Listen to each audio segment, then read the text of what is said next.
Continuação do Santo Evangelho segundo São Mateus. Naquele tempo chegaram-se a Jesus os fariseus, e um deles, que era doutor da lei, perguntou-lhe para o tentar: Mestre, qual é o mandamento da lei? Disse-lhe Jesus: Amarás o Senhor teu Deus de todo o teu coração, de toda a tua alma, de todo o teu entendimento. Este é o máximo e primeiro mandamento. O segundo é semelhante a este: amarás teu Deus como a ti mesmo. Destes dois mandamentos dependem toda a lei e os profetas. E estando juntos, os fariseus interrogou Jesus, dizendo: Que vos parece do Cristo? De quem é filho? Responderam-lhe: de Davi. Jesus lhes disse: Como, pois, em espírito Davi o que chama Senhor, dizendo: O Senhor disse ao meu Senhor: Senta-te à minha direita, até que ponha os teus inimigos como escabelo dos teus pés. Se, pois, Davi o chama Senhor, como é ele seu filho? E ninguém pôde responder-lhe uma só palavra. E desde aquele dia ninguém ousou mais fazer-lhe perguntas. Em nome do Pai, do Filho e do Espírito Santo. Amém. Caríssimos irmãos, caros fiéis, o Evangelho de hoje tem duas partes. Uma parte vai falar da caridade e outra da divindade de Nosso Senhor. Os judeus viviam tentando Nosso Senhor para pegá-lo em algum erro e assim encontrarem um motivo de condená-lo. Mas hoje é Nosso Senhor que vai perguntar algo a eles. Ele vai dizer: que lhe parece do Cristo? Os judeus não tinham fé na encarnação e por isso eles não entendiam as Escrituras, pois Davi nas Escrituras chama o seu descendente, que era o Messias, que ia nascer da tribo de Davi, o chama seu Senhor. E Nosso Senhor então vai perguntar aos judeus: por que Davi chama ao seu descendente de Senhor? Dizendo: o Senhor é Deus Pai, disse a meu Senhor, é o Verbo encarnado, senta-te à minha direita. Então ele diz: como é isso? Se Deus chama o descendente de Davi, então filho de Davi no sentido amplo, como é que ele chama de seu Senhor? A resposta é simples. É porque o descendente de Davi, o Messias, é Deus. E Davi é inferior ao Messias, porque Davi é um homem, enquanto que Nosso Senhor é Deus e homem. E os judeus não tiveram o que responder. Mas ele fala na primeira parte da virtude da caridade. Vamos pedir a Nosso Senhor que nos ajude para dizer algumas palavras dessa virtude. Então, essa virtude tem dois objetos: Deus e o homem. São Tomás diz: o amor com o qual nós amamos a Deus, ele nos faz servir a Deus de boa vontade. Servir a Deus de boa vontade. Os padres religiosos são servidores de Deus. Todos os fiéis devem ser servidores de Deus.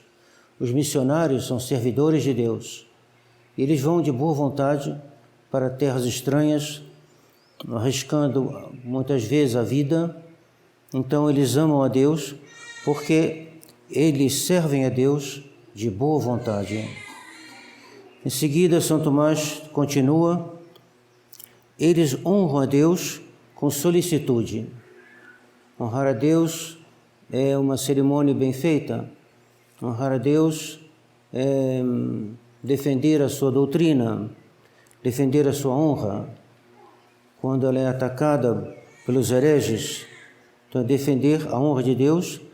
Então quem ama a Deus procura a honra de Deus com solicitude, com empenho,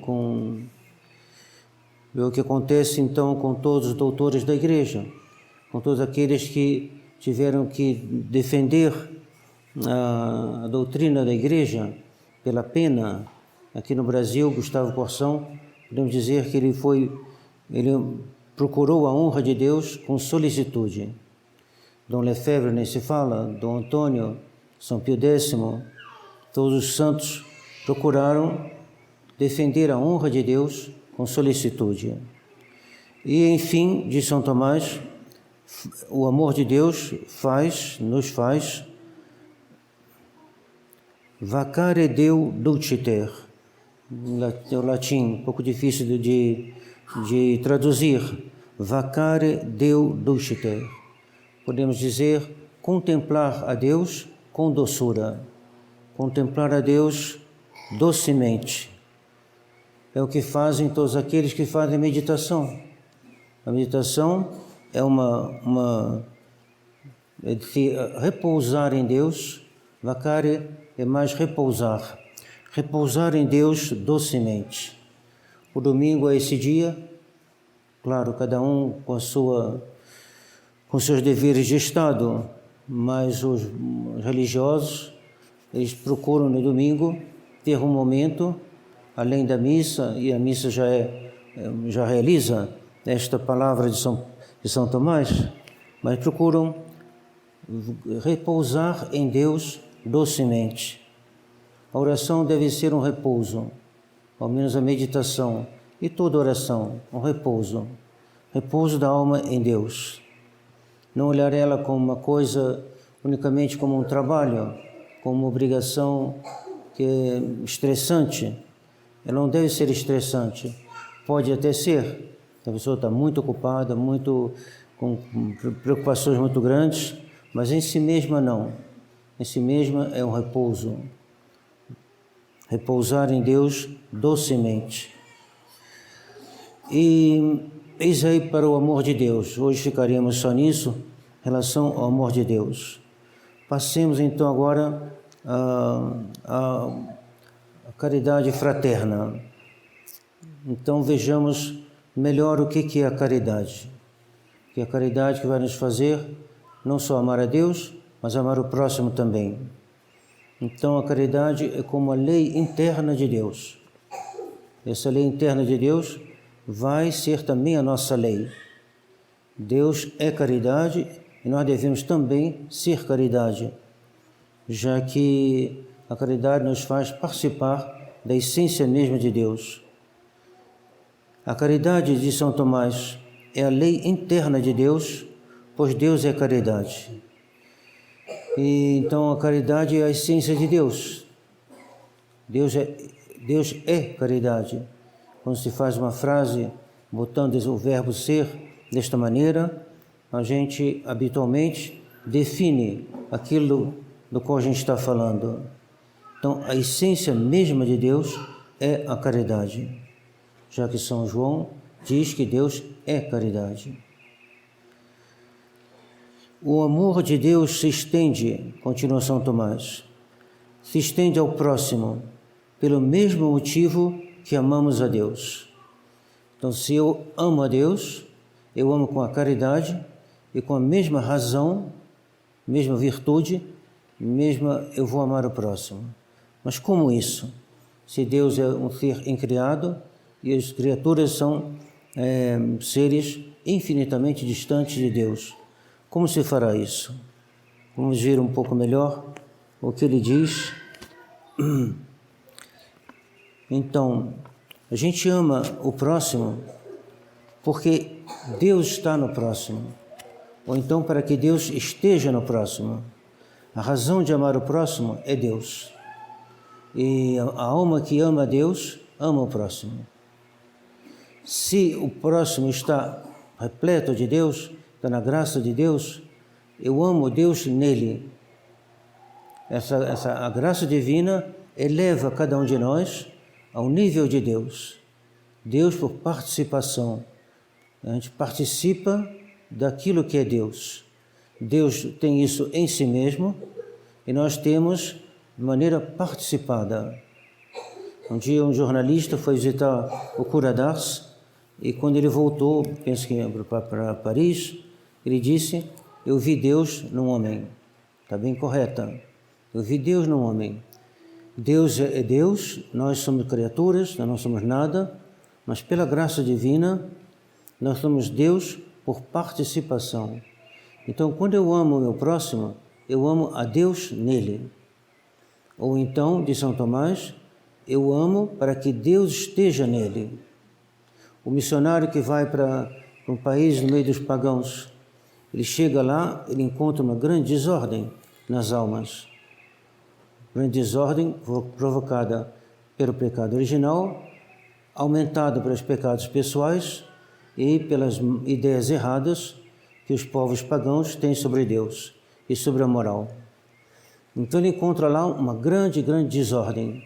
Às vezes encontra lá a morte, porque às vezes os pagãos se voltam contra o missionário. Mas o que faz ele então ir até lá? Por que um homem que fez normalmente um bom seminário, sabe, muito culto, bastante culto ao menos, sabendo latim, sabendo várias coisas, podendo ser professor de seminário ele mesmo, por que ele vai num lugar tão inóspito, riscando a vida, muitas vezes foram mortos, por que ele vai até lá? Ele vai até lá porque ele ama o próximo, no sentido que ele ama Deus no próximo. E como naquela gente, eles não têm Deus neles, que não são batizados, não são, praticamente a maioria, né, mais que a maioria, vive no pecado mortal, então ele vai lá, ele ama essas almas, para que Deus esteja nessas almas, para que Deus venha a estar nessas almas. Então a gente vê que essa formulazinha de São Tomás não exclui ninguém. Não há ninguém que eu devo excluir da minha caridade. Ninguém, absolutamente ninguém. Porque ou eu amo Deus já presente nele, ou eu amo ele para que Deus venha a estar nele. Então aí nós temos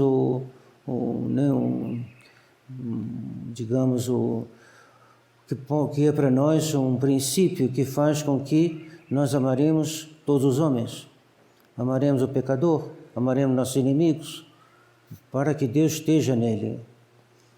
A Santa Joana de Chantal tinha um marido, esse marido foi morto numa caça. Um dos caçadores que estava ali, ele estava vestido com um casaco que era marrom, parecia com a pele dos veados que eles iam caçar, e aí ele não distinguiu direito, deu um tiro e matou o marido dela.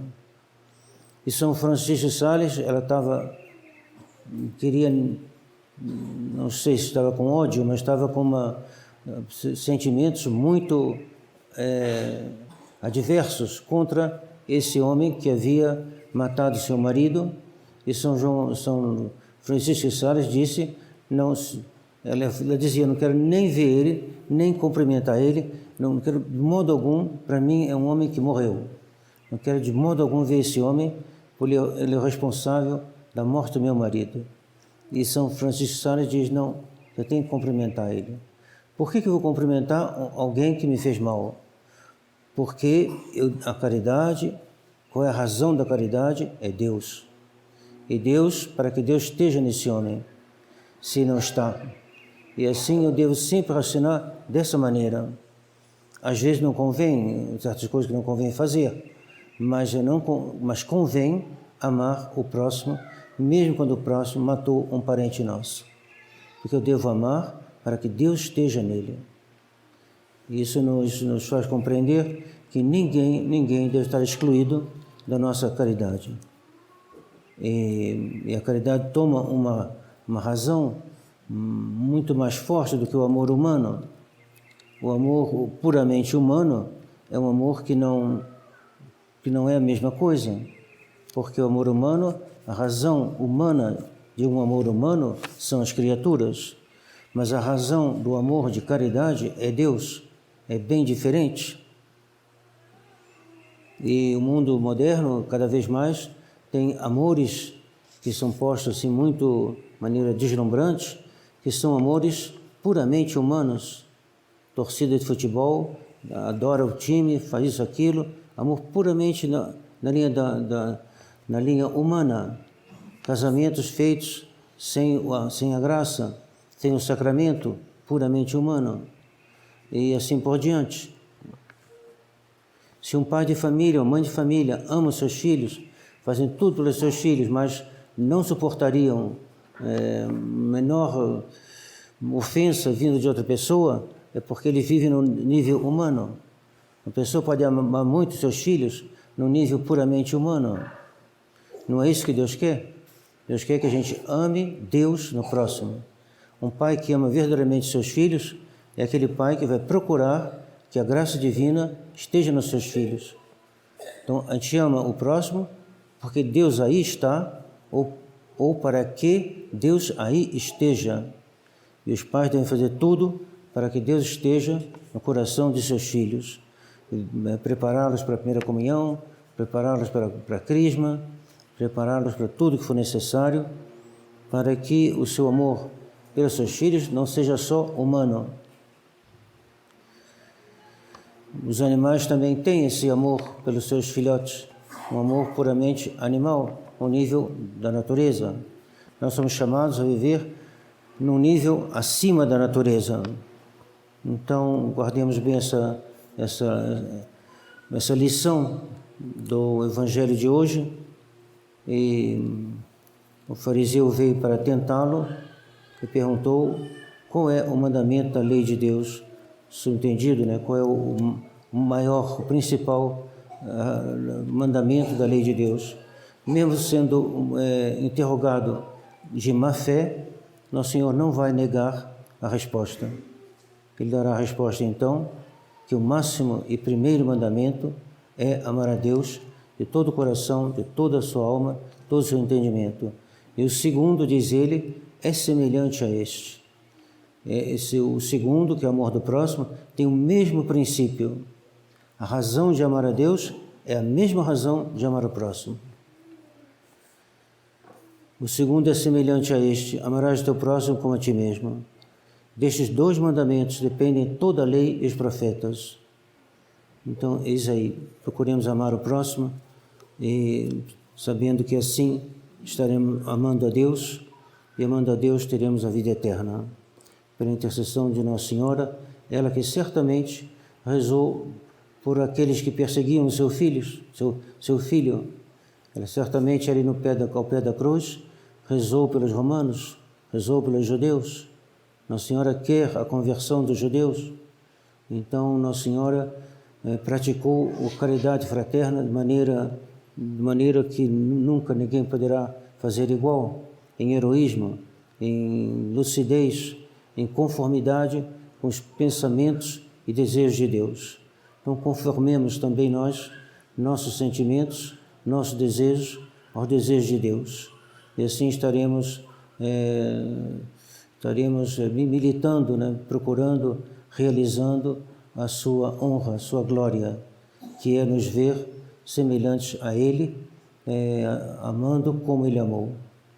Que Nossa Senhora nos obtenha essa graça. Em nome do Pai, do Filho e do Espírito Santo. Amém.